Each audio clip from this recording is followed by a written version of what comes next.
Pinikpikan ng isang luto na marahil ay hindi mo pa natitikman. Pang 2-in-1.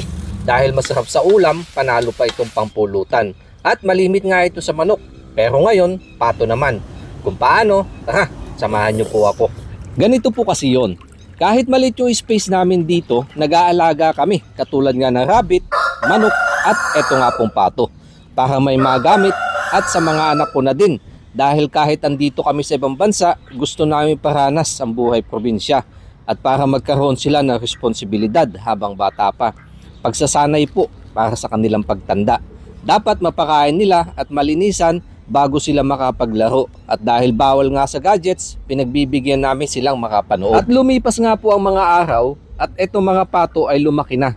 Natatakot na sila at halos ayaw ng hawakan kumpara nung maliliit pa. Sa loob ng bahay naninirahan at sa kamay pinapakain, may mga payakap-yakap pa. Pero dahil sa init ng panahon, bumigay yung isa. Kaya ilang araw din kaming nanahimik para sa pumanaw nilang alaga.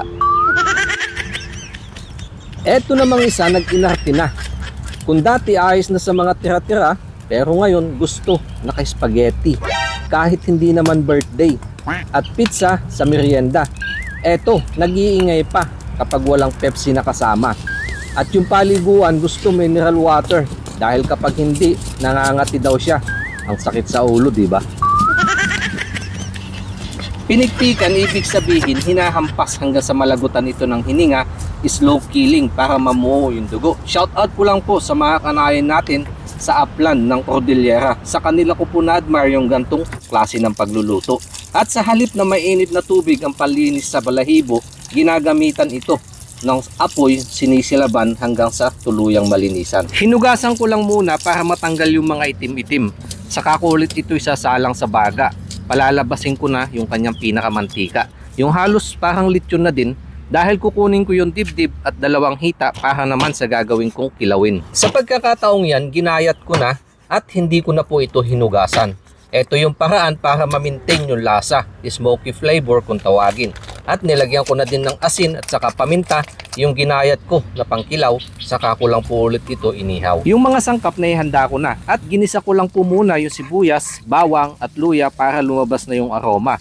Saka ko sinangkutya yung karne sa patis at saka paminta.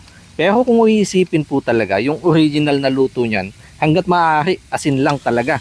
Dahil ayaw nilang ma-overpower nung sangkap yung original nitong lasa. Yung pangkilaw ayos na din. Kaya ginayat ko lang po ito na maliliit, pang for the boys, ika nga.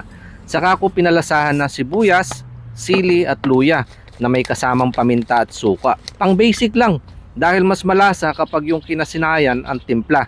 At saka 4 na piraso ng kalamansi, pang balanse ng lasa.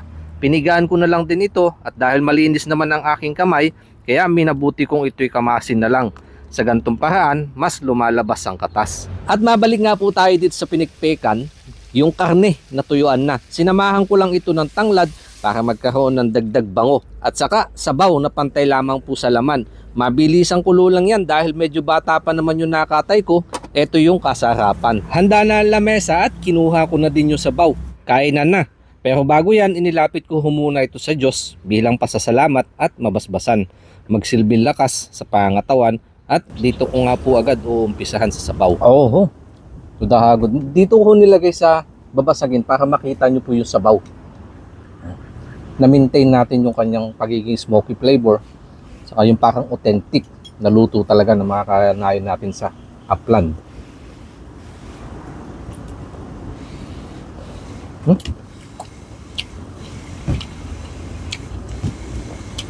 Shot na. Kain po pala.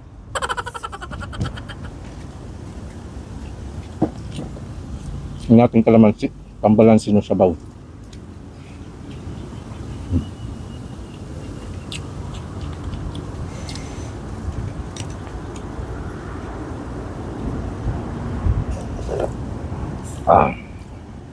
Kung mapapansin nyo po, kaunti na lang yung kanin na nilabas ko.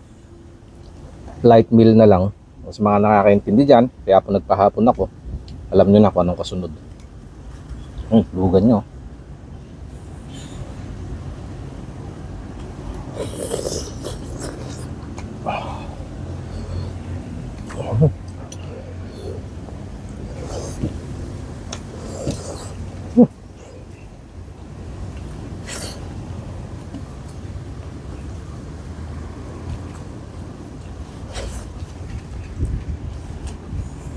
pampabuhay ng dugo.